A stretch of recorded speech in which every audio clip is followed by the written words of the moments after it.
Hello dear students, मैं करुणेश कुमार दीक्षित आप लोगों को इन्वायरमेंट स्टडीज यानी पर्यावरण अध्ययन से संबंधित जो आपके यूपी टेट में टॉपिक आते हैं उन टॉपिक्स का डिस्कशन करेंगे। इसके साथ ही साथ हम क्या अच्छा हाँ, अरे वो ज्यादा। हेलो डियर स्टूडेंट्स, मैं करुणेश कुमार दीक्षित आपको पर्यावरण अध्ययन से संबंधित जो आपके यूपी टेट में टॉपिक्स आते हैं उन टॉपिक्स को कैसे हमें करना है या उन टॉपिक्स को पढ़ने का तरीका क्या है, इन सब के बारे में हम डिस्कशन करेंगे। जहां तक गैलेक्सी संस्थान की बात की जाए तो पिछले 5 साल में यदि हम इसका रिजल्ट देखें तो करीब करीब 5000 से भी ज़्यादा स्टूडेंट्स को क्वालिफाई भी कर चुके हैं। इसके अलावा यदि हम इन्वायरमेंट वाले सेक्शन की बात करें तो यहाँ पर कम समय में आप ज़्यादा क्वेश्चन कर लेते हैं। इवन आप क्लास नोट से ही 30 में से 28 क्वेश्चन आपको ऐसे ही मिल जाते हैं। पढ़ने का एक तरीका होता है, यूपी टेट का जो क्वेश्चन आता है वो बहुत ही टफ नहीं होता है, चीज़ें आसान होती हैं, लेकिन हम लोग कठिन कठिन चीज़ों के पीछे भागते जाते हैं और आसान चीज़ें हमारी छूट जाती हैं। जहाँ तक बात करते हैं पर्यावरण अध्ययन की, तो सबसे पहले आपको पता ही होना चाहिए कि पर्यावरण क्या है। रटी रटाई परिभाषाएं जो किताबों में लिखी हैं उनसे बाहर निकल करके भी हम देखें, जैसे हमें कहना हो कि पर्यावरण क्या है, तो पर्यावरण क्या है कि वह एक प्राकृतिक संसार जिसमें पशु भी रहता है, जीव भी रहता है, हम लोग भी रहते हैं, पेड़ पौधे भी रहते हैं और सब मिलकर के अपने जीवन का निर्वहन करते हैं। यानी कहीं न कहीं जो इसमें रहने वाले सजीव हैं, निर्जीव हैं, इनके बीच में कैसी अंतःक्रिया होती है, ये सब कुछ हम पर्यावरण में रखते हैं। खास तौर से प्राइमरी लेवल की बात करें या जूनियर की, यूपी टेट में पर्यावरण रखने का एक उद्देश्य यह भी है, खास तौर से जो लोग शिक्षक बनने की तैयारी करते हैं वहां पर पर्यावरण को रखने का उद्देश्य एक ये भी है कि बच्चे जब स्कूल में आएंगे तो शुरुआत से ही उनको पर्यावरण के बारे में पता चलेगा और जिससे वो पर्यावरण के प्रति उनकी संवेदनाएं ज्यादा बेहतर होंगी। और जब शुरुआत से ही बच्चों के मन में पर्यावरण के प्रति एक सम्मान का और संरक्षण का भाव रहेगा तो भविष्य में वो एक अच्छे नागरिक भी बनेंगे। तो आइए हम देखते हैं कि यूपी टेट के अंतर्गत कौन कौन से टॉपिक हैं और किन टॉपिक से कैसे कैसे क्वेश्चन आते हैं। तो देखिए, सबसे पहले हम टॉपिक लेते हैं। इस टॉपिक में यदि हम देखेंगे तो कुछ टॉपिक ऐसे हैं जो आपके सिलेबस में भी दिया गया है और जो चीजें सिलेबस में नहीं दी गई हैं मिसलिनियस या विविधता में भी देखेंगे, कुछ टॉपिक से अलग से क्वेश्चन पूछ ले जाते हैं। जैसे आपके यूपी टेट के सिलेबस में हम कहें तो कॉन्स्टिट्यूशन या संविधान का जिक्र नहीं किया गया, जनजातियों के बारे में अलग से जिक्र नहीं किया गया। लेकिन यदि आप पिछले 3 साल का क्वेश्चन पेपर का एनालिसिस करें तो जनजातियों से भी क्वेश्चन पूछा गया है, संविधान से भी पूछा गया है और अलग अलग अधिनियम जो पर्यावरण को लेकर बनाए गए वहां से भी क्वेश्चन पूछा जाता है।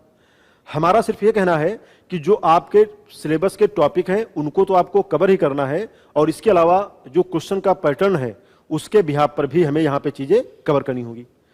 तो यदि हम 3 साल का एक ट्रेंड देखें कि क्वेश्चन कहां कहां पे किस टॉपिक से आते हैं, तो आप सबसे पहले देखिए भारत, नदियां, पर्वत, पठार। यहां से 2019 में 2 क्वेश्चन, इसके बाद में आप देखेंगे यहां पे आपके 3 क्वेश्चन आए, एक 2018 में 1 क्वेश्चन और 2017 में 2 क्वेश्चन आए। तो यहां पे ट्रेंड देखा जाए तो 2 क्वेश्चन लगभग आ ही रहे हैं। महासागर यातायात की बात करें तो कुछ संकेतकों के भी क्वेश्चन आ जाते हैं, जल परिवहन से, वायु परिवहन से, ऐसे क्वेश्चन यहां से निकल आते हैं। महाद्वीप, महासागर और यातायात। महाद्वीप में देखा जाए तो एशिया महाद्वीप से लेकर के एशिया, यूरोप, अफ्रीका, अंटार्कटिका, यानी टोटल 7 महाद्वीप हैं और अभी तक का जो क्वेश्चन ज्यादातर पूछा गया है वो आपका एशिया महाद्वीप से ही पूछे गए हैं ज्यादातर। और वनों के बारे में पूछा गया है कि कितना भारत में वनों का विस्तार है, किस राज्य में सबसे ज्यादा है, या यूपी का कौन सा स्थान है। इस तरीके के क्वेश्चन आपके यहां से पूछे जाते हैं और लगभग देखें तो इस टॉपिक से भी एक एक क्वेश्चन आपका आता ही रहता है। फिर उसके बाद में हमारा प्रदेश, नदियां, पर्वत, पठार एवं वन।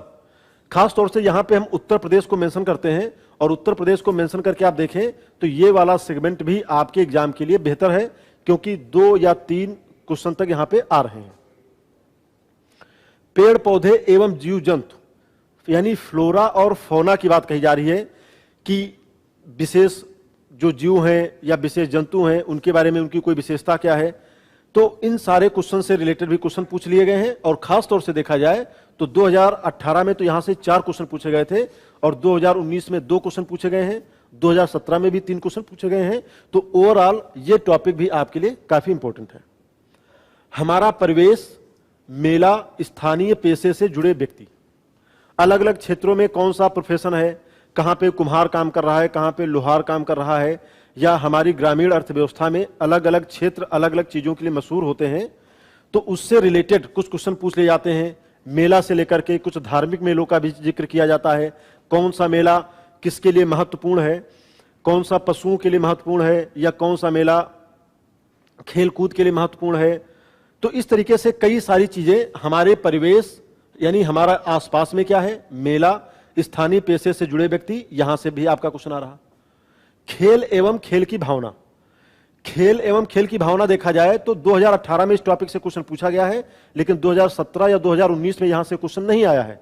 लेकिन इसके बावजूद भी इस टॉपिक को हमें करना ही होगा कि खेलों से कई प्रकार के क्वेश्चन पूछ लिए जाते हैं कि कौन सा खेल किस तरीके से काम कर रहा है, सृजनात्मक खेल क्या होते हैं, ऐसे कौन से खेल हैं जिसमें बच्चे का ज्यादा मन लगता है, या खेल का उद्देश्य क्या होता है, या खेल किस प्रकार से एक पर्यावरण के अंदर रहते हुए अन्य व्यक्तियों के साथ या अन्य बच्चों के साथ में कैसे संबंध स्थापित करता है। एक अनुशासन की भावना भी यहीं से निकल कर आती है। तो ये सारी बातें हमें यहीं से मिलती हैं, आप कह सकते हैं खेल एवं खेल की भावना से। यहां पे यातायात एवं संचार, संचार का मतलब यहां पे हम कह सकते हैं, संचार का मतलब यहां पे हम कह सकते हैं कि कौन कौन से संकेतक होते हैं। जैसे रोड के किनारे हम देखते हैं तमाम तरीके के नए नए संकेतक लगे रहते हैं कि कहां पे आगे का रास्ता खराब है, रास्ता कहां पे टूटा है, कौन सा रास्ता कहां पे सकरा है, रोड दाहिनी तरफ जाएगी, बाईं तरफ जाएगी। इनसे रिलेटेड कई बार क्वेश्चन यहां पे पूछ लिए जाते हैं, तो इस टॉपिक को भी देखना है।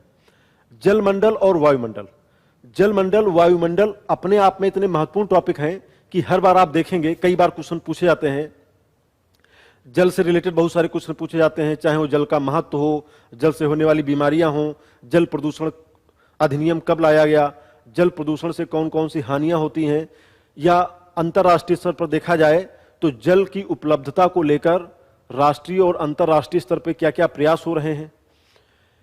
संयुक्त राष्ट्र संघ का जो मिलेनियम डेवलपमेंट गोल्स, जिसमें कहा गया 2030 तक हम सभी को स्वच्छ पेयजल उपलब्ध कराएंगे, तो ये सारे क्वेश्चन हमारे यहीं से निकल कर आते हैं। या भारत सरकार के द्वारा जल संरक्षण अभियान चलाया जा रहा है, अटल भूजल योजना हो रही है, तो इस तरीके से तमाम क्वेश्चन हमारे जल से आते हैं। वायुमंडल की बात करें तो वायुमंडल में हम देखते हैं कि वायुमंडल में कौन कौन सी डिफरेंट लेयर्स हैं, कौन कौन सी डिफरेंट लेयर्स हैं, ट्रोपोस्फीयर का काम क्या रहता है, बादल कहां पे होते हैं, बरसात कहां पर होती है, या वायुयान चालक अपना प्लेन वायुमंडल की कौन सी परत में चलाना शुरू करते हैं। तो इस प्रकार के सारे क्वेश्चन आपके जलमंडल और वायुमंडल से आते हैं। और ये टॉपिक भी आप देखिए काफी इंपॉर्टेंट है कि लगभग 3 क्वेश्चन यहां से निकलकर आ रहे हैं। भोजन, स्वास्थ्य एवं स्वच्छता, ये टॉपिक अपने आप में इतना महत्वपूर्ण है। आज कोरोना के दौर में सबसे ज्यादा स्वच्छता की बात की जा रही है कि आप कभी भी बाहर से आए तो अपने हाथ मुंह धुल लें और सैनिटाइजर का प्रयोग करें, स्वच्छता इतना जरूरी है। भोजन में कौन कौन से मिनरल्स होने चाहिए, विटामिन की क्या रोल रहते हैं, विटामिन की कमी से क्या क्या समस्याएं हो सकती हैं। तो कुल मिलाकर के भोजन, स्वास्थ्य और स्वच्छता, जब भोजन बेहतरीन होगा तो आपका कहते नहीं है कि स्वस्थ शरीर में स्वस्थ मस्तिष्क का निवास होता है। जब आप शरीर से फिट होंगे, एनर्जी बेहतर होगी, तो आपको कोई भी काम करने में मन भी लगेगा, चाहे वो पढ़ाई ही क्यों ना हो। परिवार एवं आवास, परिवार एवं आवास से क्वेश्चन का ट्रेंड देखें तो 2-1 क्वेश्चन यहां से निकल कर आ रहे हैं। और जब हम यहां पे आवासों की बात करते हैं तो हमें ना सिर्फ मनुष्यों की आवास जो कच्चे घर होते हैं या पक्के घर होते हैं, देश के किन इलाकों में कच्चे घर पाए जाते हैं, ये टॉपिक आप सीटेट में भी आप देखेंगे बहुत ही महत्वपूर्ण होता है। यहां पर हम मनुष्यों के घर, जनजातियों के घर और जंगल में रहने वाले जो जानवरों के घर होते हैं या पालतू जानवरों के लिए कौन कौन से आवास बनाते हैं, या ततैया, बर किस प्रकार से, मधुमक्खी कहां पे रहती हैं, इन सारे आवास और उन आवासों को हम किन नामों से जानते हैं, ये सारे क्वेश्चन हमारे यहां पर आएंगे। परिवार की बात कहें तो परिवार वाला एक ऐसा चैप्टर है कि इस परिवार के चैप्टर को पढ़ने से कहीं ज्यादा आपको समझना है, क्योंकि आप सभी लोग परिवार में रहते हैं। संयुक्त परिवार क्या होता है, भारत में परिवार का अर्थ क्या है, भारत में परिवार होने का अर्थ ही संयुक्त परिवार है। यदि हम 20-30 साल पीछे चले जाएं तो हमारे परिवार में बाबा, दादी, चाचा, चाची, ताऊ, ताई जी, माँ, बाप, भाई, बहन, चचेरे, भाई बहन सब लोग एक साथ में रहते थे, एक छत के नीचे रहते थे, साथ में खाना बना खाते थे।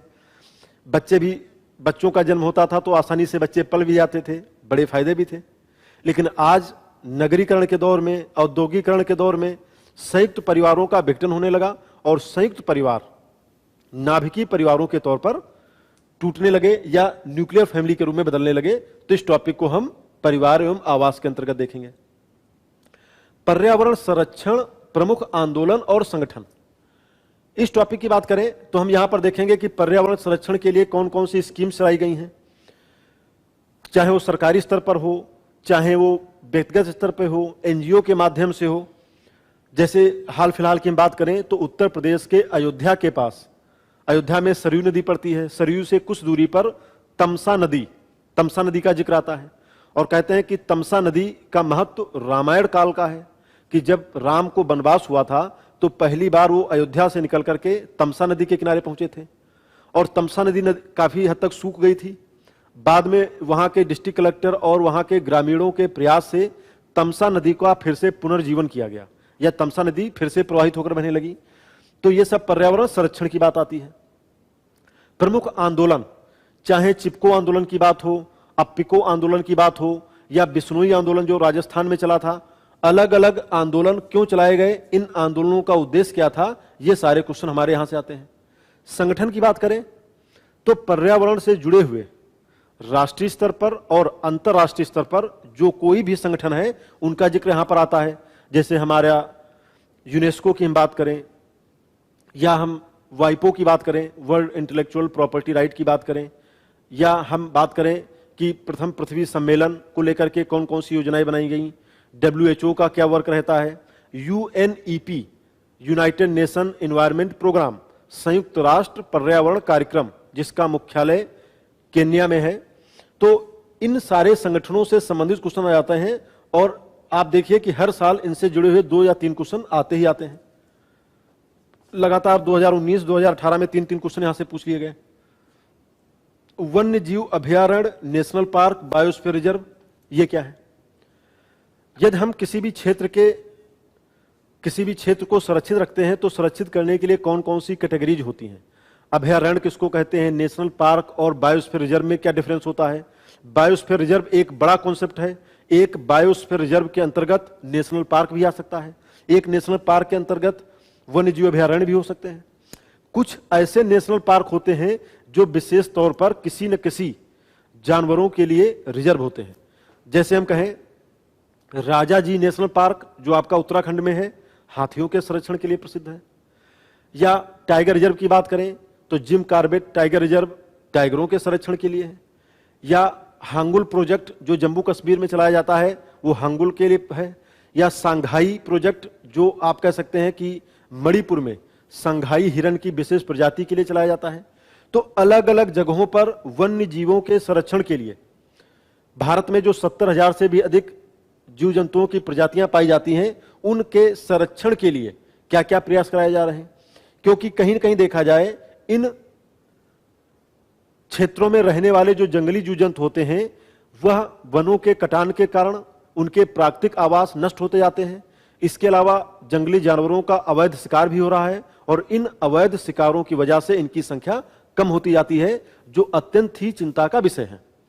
और इसी के लिए हम देखते हैं रेड डाटा बुक का प्रकाशन भी किया जाता है और रेड डाटा बुक में देखा जाता है कि कई अलग अलग कैटेगरी बांट कर रखी जाती हैं और उन कैटेगरी के आधार पर हम देखते हैं कि कौन सा इंडेंजर्ड स्पीसीज में है या कौन सा पूरी तरह से विलुप्त हो चुका है, कौन पिछले 50 साल से दिखाई नहीं दिया गया है। तो ये सारे चीजों को हम यहां पे पढ़ेंगे और इसी के साथ साथ हम ये भी देखेंगे कि भारत में कौन कौन से ऐसे जीव जंतु हैं जो पूरी तरह से विलुप्त हो चुके हैं। और यहां पर हम देखें तो बहुत ही क्लासिक एग्जाम्पल मिलता है हमें वल्चर यानी गिद्धों का। गिद्धों की बात करें तो गिद्धों को प्रकृति का साफ सफाई करने वाला या स्केवेंजर के नाम से भी जाना जाता है। स्केवेंजर यानी प्रकृति की साफ सफाई करने वाले।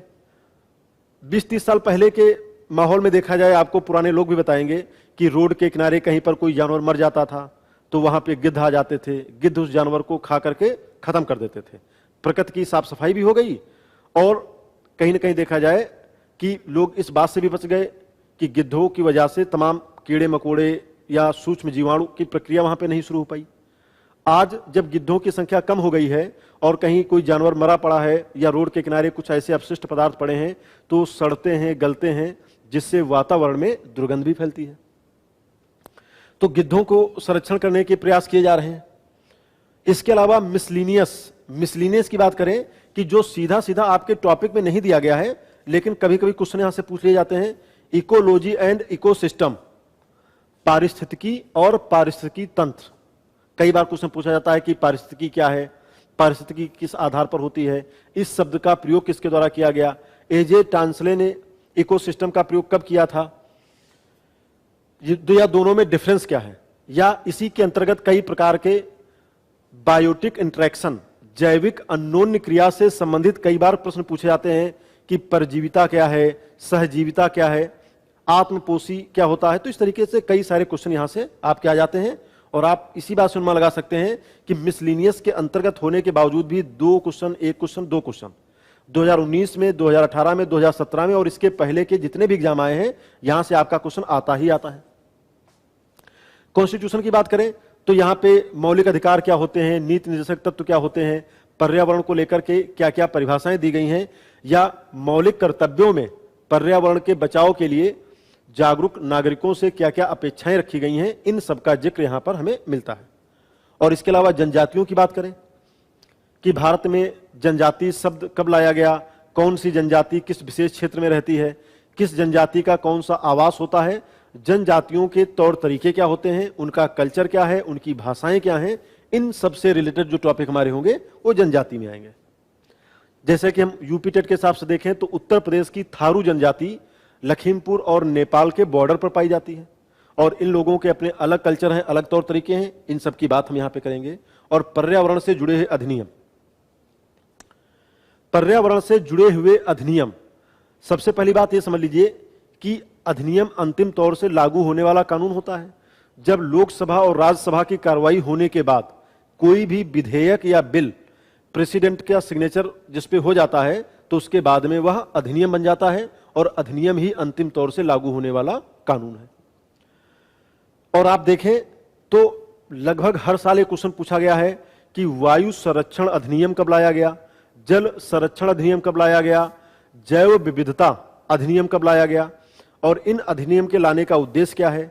वन्य जीव संरक्षण अधिनियम जानवरों को बचाने से संबंधित है, तो अलग अलग समय में अलग अलग क्षेत्रों को बचाने से संबंधित, जैसे हाल फिलहाल में आप देखें तो बनी ग्रासलैंड को बचाने के लिए गुजरात सरकार के द्वारा भी कुछ कानून बनाए गए हैं, या अलग अलग स्टेट में या केंद्र सरकार के द्वारा कुछ अधिनियम लाए जाते हैं जो पर्यावरण से जुड़े होते हैं, उनके बारे में भी हम लोग डिस्कशन करेंगे।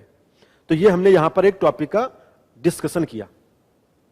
इसके अलावा हम चाहते हैं कि आप लोग भी आज की क्लास में, यदि डेमो क्लास चल रहा है तो इसमें कम से कम एक टॉपिक के बारे में हम बताते हैं कि किस तरीके से हम आपको टॉपिक पढ़ाएंगे और हर टॉपिक के साथ में क्रिस्टल क्लियरिटी होने के साथ में उस टॉपिक से रिलेटेड कैसे कैसे क्वेश्चन पूछे गए हैं और कितने आसान क्वेश्चन हैं।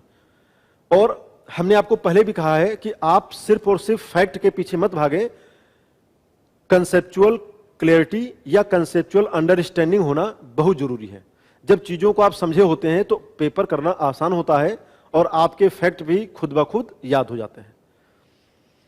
तो देखिए, एक टॉपिक को लेकर चलते हैं, उस टॉपिक के बारे में देखिए कि कैसे कैसे क्वेश्चन पूछे जाते हैं और उस टॉपिक को हमें कैसे कवर करना होता है। और ये पूरा सिस्टम हम पर्यावरण से जुड़े हुए प्रत्येक टॉपिक में करेंगे, जिससे उम्मीद करते हैं कि आपको क्वेश्चन समझना आसान हो जाएगा।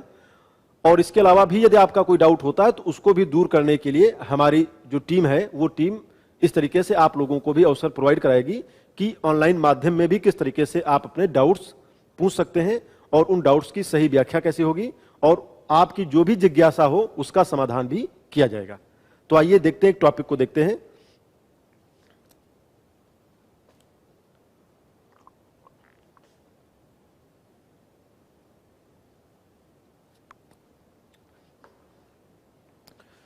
यहां पर एक टॉपिक देखते हैं वाटर। जब हम वाटर की बात कहते हैं यानी जल की बात कर रहे हैं तो सीधा सीधा ये समझ लीजिएगा कि पृथ्वी पर यदि हम पृथ्वी के पूरे स्ट्रक्चर को देखें तो पूरे स्ट्रक्चर पर देखें तो पृथ्वी पर जो स्थल भाग है, जो लैंड एरिया है, वो कितना है? वो है आपका 29%। और जो जलीय भाग है वो है आपका 71%।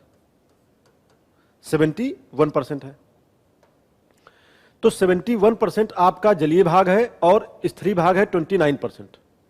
और यह जल इतना महत्वपूर्ण है कि जीवन की कल्पना जल के अभाव में की ही नहीं जा सकती है।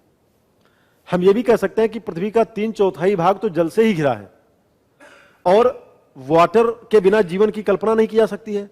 कहते हैं कि पृथ्वी पर जीवन इसलिए भी संभव हुआ क्योंकि यहां पर वायुमंडल और साथ में जल की उपलब्धता भी है। और जल एक संसाधन के तौर पर काम करता है। संसाधन का मतलब यह है कि यदि हम इसका उचित तरीके से इस्तेमाल नहीं करेंगे तो आने वाले दिनों में जल की उपलब्धता धीरे धीरे कम हो जाएगी, जिसकी वजह से कई सारी समस्याएं हो सकती हैं। तो यहां पर हम देखते हैं कि डिवीजन ऑफ द अर्थ यानी पृथ्वी पर जब जल और स्थल का हम करते हैं विभाजन तो 71% और 29% के बीच में यहां पर होता है। अब यहां पर देखें तो जल से जुड़े हुआ हम यहां पे ये देखते हैं कि यहां पर हम ये देखते हैं कि किस तरीके से यहां पे जल को लेकर के विवरण की बात कही गई है। तो यहां पे 2-3 बातें आप देख लीजिएगा। सबसे पहले हमने कहा कि जो 71% जल उपलब्ध है पृथ्वी पर, इस जल को यदि हम 100 यूनिट मान लें कि जो भी 71% जल उपलब्ध है पृथ्वी पर, इसको यदि हम 100 यूनिट मान लें तो इस 100 यूनिट में आप देखेंगे तो यहां पर 97% सी वाटर होने का मतलब ही है कि समुद्री पानी जो होगा, समुद्री पानी कितना है? 97%। और 97% पानी कैसा है? खारा पानी है, सॉल्टी वाटर है। और ये जो खारा पानी है इसका प्रयोग हम डायरेक्ट पीने में तो कर नहीं सकते हैं। और यदि हम खारे पानी को पीने योग्य जल के रूप में उपलब्ध करते हैं तो इसके पीछे जो टेक्नोलॉजी यूज होती है वो बहुत महंगी होती है और जो आसानी से संभव नहीं है। हालांकि कई अरब देश, जिसमें सऊदी अरब, कुवैत, कतर की हम बात करें, तो वहां पर डिसलिनाइजेशन प्लांट लगाए गए हैं जो समुद्र के पानी को पीने योग्य पानी में बदलते हैं, लेकिन वो प्रक्रिया काफी खर्चीली है। मोटे तौर पर देखें तो समुद्र का 97% पानी खारा है जो पीने योग्य नहीं है। और यहां पर देखें तो 2% पानी ऐसा है जो बर्फ, ग्लेशियर, जो बर्फ और ग्लेशियर के रूप में ध्रुवों पर उपलब्ध है, यानी इसका भी डायरेक्ट हम यूज नहीं कर सकते। यानी बर्फ को पिघला करके उसके बाद में हम इसका यूज करें तो मोटे तौर पर 2% तो बर्फ और ग्लेशियर के रूप में उपलब्ध है। और यही ग्लेशियर जब मेल्ट होता है, यही बर्फ जब पिघलती है तो हमारे जो प्राकृतिक स्रोत होते हैं वो यहां से निकलते हैं और नदियां भी यहां से बहती हैं। जैसे हम गंगोत्री से गंगा नदी, यमुनोत्री से यमुना नदी की बात करते हैं। नासिक के पास में प्राकृतिक स्रोतों से हम देखते हैं नदियां बह रही हैं, गोदावरी। तो अलग अलग जगहों पर हम देखते हैं कि ये बर्फ और ग्लेशियर ही पिघलते हैं। और 1% पानी देखा जाए तो 1% पानी जो है वो पीने योग्य है। और पीने योग्य पानी की बात करें तो इस पीने योग्य पानी में हम देखेंगे तो नदियां भी इसी में शामिल हैं, झील भी इसी में शामिल है, तालाब भी शामिल है और भूमिगत जल यानी जो अंडरग्राउंड वाटर है यह भी इसी में शामिल है, 1% में ही।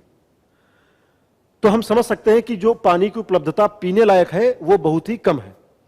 तो जाहिर सी बात है कि हमें यहां पर 1% जो जल है इसी के लिए हम प्रयास कर रहे हैं, तो इसको तो कम से कम सुरक्षित रखें ताकि आने वाली पीढ़ियों को कोई दिक्कत ना हो। और हमारा विकास भी कुछ ऐसा होना चाहिए जो सतत विकास, जो सस्टेनेबल डेवलपमेंट की ओर बढ़े, सतत विकास। और अक्सर आप देखेंगे तो आपके एग्जाम में सतत विकास से लेकर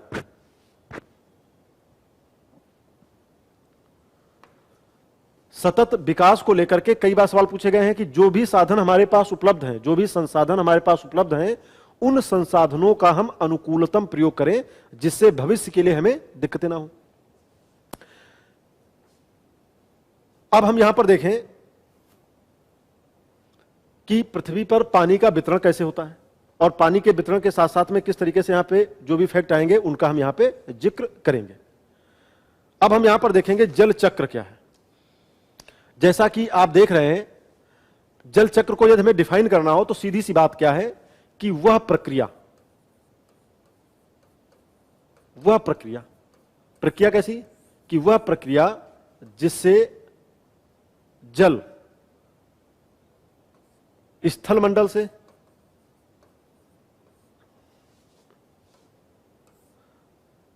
वह प्रक्रिया जिसमें जल स्थल मंडल से, स्थल मंडल कह लो या जल मंडल, स्थल मंडल की जगह पे यहां पे हम जल मंडल कहें, वह प्रक्रिया जिसमें जल मंडल से पानी कहां पहुंचा? वायुमंडल में। कहां पे पहुंचा? वायुमंडल में। और वायुमंडल में कुछ ऐसी प्रक्रिया हुई, जैसे जल मंडल में क्या है कि दिन के समय जब सूर्य गर्म होगा, पानी की सतह गर्म होगी, पानी की सतह गर्म होगी तो पानी जो है भाप के तौर पर ऊपर जाएगा तो कहां पे जाएगा? एटमॉस्फेयर यानी वायुमंडल में जाएगा। जैसे यहां पे आप देखिए कि यहां पे दिन के सतह पे सूर्य चमक रहा है, सूर्य की गर्मी से क्या हुआ? एवापोरेशन यानी जल वाष्पीकरण हुआ। जो जल वाष्प है वो वाष्पीकरण के द्वारा ऊपर जा रहा है, और ऊपर जब वाष्पीकरण के द्वारा गया तो ऊपर जाकर के वायुमंडल में क्या होता है? संघनन की प्रक्रिया होती है। संघनन को हम कहते हैं कंडेंसेशन। कंडेंसेशन का मतलब है कि जो जलवाष्प यहां पे उपलब्ध है वो जलवाष्प जो है वो बूंदों के रूप में एक दूसरे से मिलने लगता है, और जब बूंदों के रूप में मिलने लगता है तो इसका वजन बढ़ जाता है तो प्रिसिपिटेशन, फिर वो बरसात के रूप में या वर्षा के रूप में वो फिर से आप देखेंगे पृथ्वी पर आकर गिरता है। तो पृथ्वी पर स्थित जल मंडल से वायुमंडल में पानी कैसे पहुंचा, और उसके बाद में वायुमंडल से किस तरीके से पानी जल मंडल की तरफ फिर से आया, इस तरीके से जो जल एक जगह से दूसरी जगह पर जाता है उसको हम वाटर साइकिल कहते हैं। और इस वाटर साइकिल को यदि नेचुरल तरीके से चलने दिया जाए तो ये हमारे प्रकृति के लिए बहुत बेहतर है। लेकिन कई बार क्या होता है कि हम लोग आर्टिफिशियल रेन, कृत्रिम वर्षा भी करा देते हैं, या कभी ग्लोबल वार्मिंग की समस्या की वजह से ये जो जल चक्र है ये जल चक्र प्रभावित होता है। और जब जल चक्र प्रभावित होता है तो उसके बाद में आप देखते हैं कि कितनी समस्याएं होती हैं। कहीं पे अतिवृष्टि हो रही है, अतिवृष्टि होने का मतलब क्या है कि कहीं पे बरसात बहुत ज्यादा हो रही है, इतना ज्यादा बरसात हो रही है कि चारों तरफ पानी पानी पानी पानी ही दिख रहा है। और कहीं पे अनावृष्टि, बरसात बिल्कुल भी नहीं हो पा रही। बरसात का ज्यादा होना यह भी खतरे की घंटी है, बरसात का कम होना यह भी खतरे की घंटी है। और खास तौर से भारत जैसे देशों में जहां पर कृषि को मानसून का जुआ कहा जाता है, गैम्बल कहा जाता है कि अच्छा मानसून होगा तो अच्छी कृषि, अच्छा मानसून नहीं होगा तो अच्छी कृषि नहीं, तो इन सब जगहों पर वाटर साइकिल की एक महत्वपूर्ण भूमिका आ जाती है। तो जल चक्र क्या है कि वह प्रक्रिया जिसके माध्यम से जल मंडल से जल वाष्प के रूप में वायुमंडल में जाए और वायुमंडल से पुनः जल मंडल पर आए बरसात के रूप में, इसी प्रक्रिया को हम वाटर साइकिल कहते हैं। इसके बाद में नेक्स्ट हम देखते हैं, नेक्स्ट हमें देखना होगा जल के स्रोत, सोर्स क्या क्या है। जल का स्रोत का मतलब है कि भारत की हमें दुनिया पर या हमें पृथ्वी में जो भी जल उपलब्ध है वो जल किस रूप में हमें मिलता है। तो सॉलिड यानी ठोस, तरल यानी लिक्विड, और गैस के रूप में। पृथ्वी पर जो भी जल उपलब्ध है वो सॉलिड रूप में, जैसे बर्फ के टुकड़े हैं, बर्फ के टुकड़ों के रूप में उपलब्ध है, लिक्विड पानी के रूप में भी उपलब्ध है, और गैस के तौर पर भी उपलब्ध है। तो जल के हमें तीनों रूपों में जल हमें दिखाई देता है कि जल कहां कहां से हमें मिलता है। गैस के रूप में देखें तो जैसे वायुमंडल में हमें आर्द्रता या नमी, मॉइस्चर के रूप में ये हमें दिखाई देता है। लिक्विड फॉर्म में देखा जाए तो जो जल हमें तालाबों में, लिक्विड फॉर्म में कहां मिलेगा? तालाब में मिलेगा, नदी में मिलेगा, समुद्र में मिलेगा, झील में मिलेगा। यहां पे जो भी जल हमें मिलता है वो सब लिक्विड फॉर्म में मिलता है। और जब हम बात करते हैं सॉलिड की, तो सॉलिड का मतलब ही है कि जो जल हमें ग्लेशियर और बर्फ के टुकड़ों के रूप में मिलता है, वो सब हमारा सॉलिड पार्ट हो गया, और बाकी गैसेस के रूप में उपलब्ध होता है। तो इस तरीके से जल के अलग अलग रूप होते हैं, और जल के रूप एक रूप से दूसरे रूप में जल को बदला जा सकता है, ये एक प्रक्रिया है। नेक्स्ट देखते हैं और इस टॉपिक में क्या क्या हो सकता है। तो नेक्स्ट देखते हैं जल प्रदूषण। जो भी हमारे पास में उपलब्ध जल है, उस जल में यदि हम कुछ अवांछनीय पदार्थ,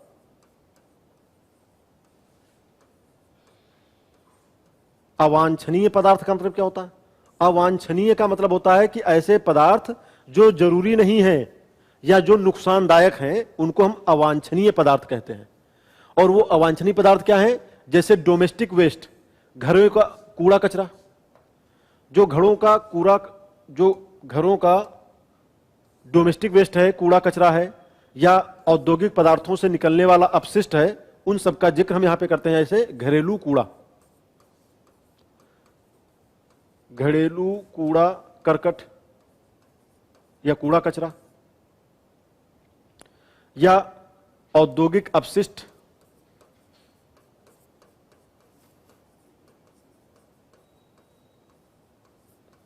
औद्योगिक अपशिष्ट का मतलब है कि फैक्ट्रियों से निकलने वाला जो तमाम तरीके की चीजें हैं जो जाकर के पानी में मिल जाती हैं और पानी को दूषित कर देती हैं, या कृषि अपशिष्ट। कृषि में हम तमाम तरीके के कीटनाशकों का, पेस्टिसाइड का, तमाम तरीके की केमिकल फर्टिलाइजर का प्रयोग करते हैं, और यह केमिकल फर्टिलाइजर बाद में, एक तो इसका जिक्र ये पड़ता है कि बरसात आदि के माध्यम से ये बह करके पानी में जाके मिल जाता है, और जिसकी वजह से जल प्रदूषित हो जाता है। तो यहां पर हम देखेंगे तो ये एग्रीकल्चर वेस्ट, इंडस्ट्रियल वेस्ट और डोमेस्टिक वेस्ट, ये सब मिल करके वाटर को पोल्यूटेड करने का काम करती हैं, जल को प्रदूषित करने का काम करते हैं। अब इसके बाद में हम देखते हैं नेक्स्ट, जल संरक्षण क्या है। जल संरक्षण को लेकर के हम क्या क्या प्रयास कर सकते हैं।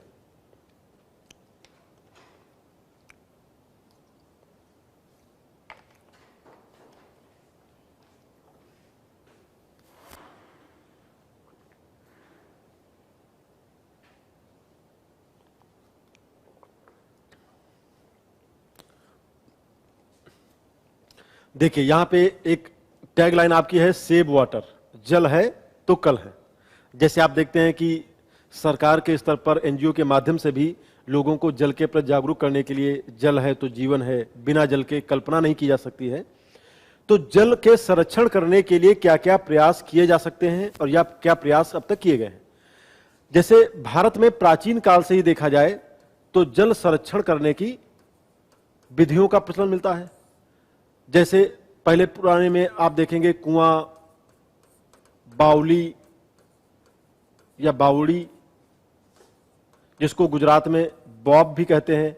जैसे रानी की बाब का नाम आपने सुना होगा अभी हाल फिलहाल में, कि उसे यूनेस्को ने वर्ल्ड हेरिटेज का दर्जा दिया, जो गुजरात में स्थित है।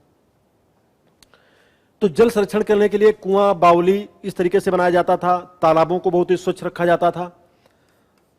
समय के साथ साथ में जब जल की कमी होने लगी, या आज जो हमारे बड़े बड़े महानगर हैं, उन महानगरों के आसपास में हम देखें तो अंडरग्राउंड वाटर पूरी तरह से खत्म हो रहा है, या वाटर लेवल बहुत नीचे तक जा रहा है। इन परिस्थितियों में हम जल को बचाने के लिए क्या कर सकते हैं? तो इन परिस्थितियों में देखा जाए तो सबसे ज्यादा क्या कर सकते हैं कि हम वर्षा जल को जमाव करके, वर्षा जल को जमाव और संरक्षण, वर्षा जल का जमाव और संरक्षण। जब बरसात होती है तो बरसात होने के बाद में बहुत सारा, जैसे हम महानगरों के आसपास की बात करें तो कंक्रीट के जंगल वहां पे हैं। महानगरों को कंक्रीट के जंगल भी कहते हैं कि बरसात हुई, सारा पानी नदी नालों के माध्यम से बह करके नदियों में चला गया और वहां से बह करके समुद्रों में चला गया, लेकिन जमीन के नीचे वो पानी जा नहीं पाया। तो इसके लिए सरकार भी वर्षा जल के जमाव की बात कर रही है कि कैच द रेन जैसा प्रोग्राम चलाने का उद्देश्य यही है कि जो वर्षा की बूंदें हैं उनको हम पकड़ें या बरसात को संभाल कर रखें। और इसके लिए हम क्या करेंगे, पाताल तोड़ कुएं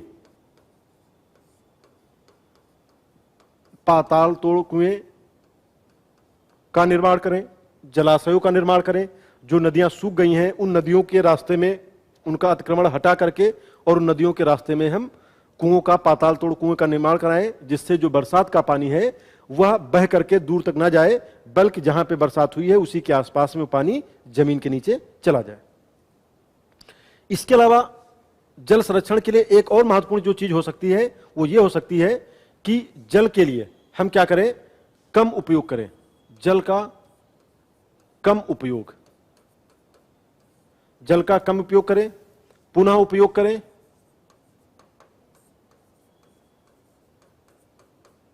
जल का कम उपयोग करें, पुनः उपयोग करें और पुनः चक्रण,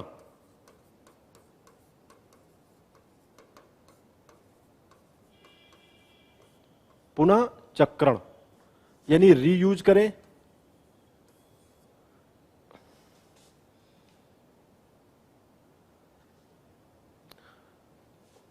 यहां पे लेस रीयूज, लेस यूज,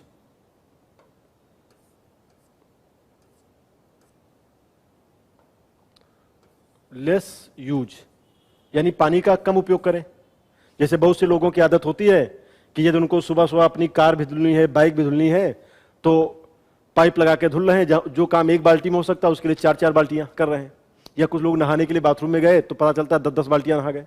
आप कोशिश करके ये भी तो देखें कि ये जो पानी है, ये पानी आपके लिए जितना भी उपलब्ध है आप उसी का इस्तेमाल करें। यदि आप ज्यादा पानी का इस्तेमाल करेंगे तो कहीं ना कहीं किसी न किसी के हिस्से में तो कटौती होगी। तो इसके लिए जरूरी है कि पानी का हम कम उपयोग करें और पुनः उपयोग करें, रीयूज। जैसे मान लीजिए सब्जी धुलने के लिए हमने पानी का इस्तेमाल किया और सब्जी धुलने के बाद में जो हम पानी का इस्तेमाल करते हैं और उसके बाद में सब्जियों को धुलने के बाद में यदि उस पानी का को हम किसी पेड़ पौधों में डाल देते हैं तो हम कह सकते हैं कि उस पानी का हम क्या कर रहे हैं, पुनः उपयोग कर रहे हैं। ऐसे क्या होता है, पानी को नदी नालों के माध्यम से बहा देते हैं। और पुनः चक्रण, रिसाइकल, यदि पानी दूषित भी हो गया है तो उसको रिसाइकल करके हम उसे पुनः पीने योग्य पानी में बदल दें। तो इस तरीके से हम जल संरक्षण के लिए काम कर सकते हैं।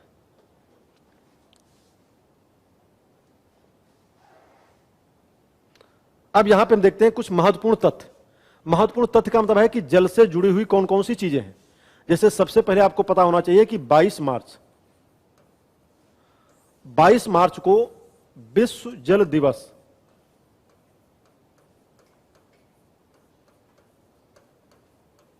यानी कि वर्ल्ड वाटर डे,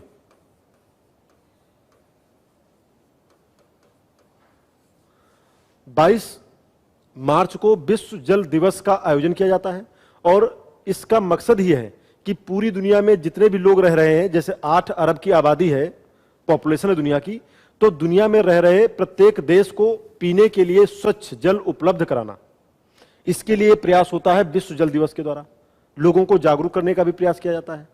और खास तौर से यदि हम वर्ष 2021 की बात करें, करंट की बात करें, तो 2021 में जब ये मनाया गया तो इसकी एक थीम भी रखी गई और इस थीम का नाम है वैल्यूइंग वाटर,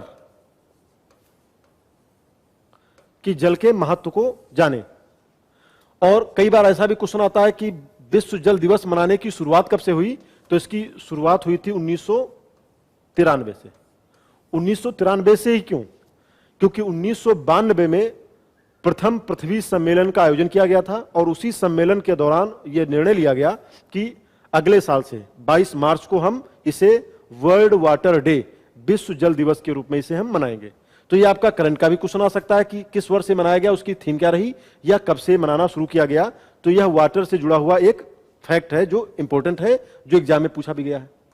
दूसरा, एक एनजीओ का जिक्र आता है, तरुण भारत संघ। और ये जो तरुण भारत संघ है, ये एनजीओ राजेंद्र सिंह का है और राजेंद्र सिंह को भारत का जल पुरुष, वाटरमैन ऑफ इंडिया, भारत का जल पुरुष कहा जाता है। जल पुरुष कहने का मतलब यह है कि इन्होंने राजस्थान के उन क्षेत्रों में जहां पर पानी की कमी थी, उन क्षेत्रों में पानी की कमी को दूर करने के लिए इन्होंने काफी प्रयास किए थे, इसीलिए इनको जल पुरुष कहा जाता है भारत का। ऐसे ही कर्नाटक के होलकुंडी में, कर्नाटक का एक शहर है होलगुंडी, और उस होलगुंडी में जो वहां पे स्कूल में रहने वाले बच्चे हैं, उन बच्चों को देखा जाए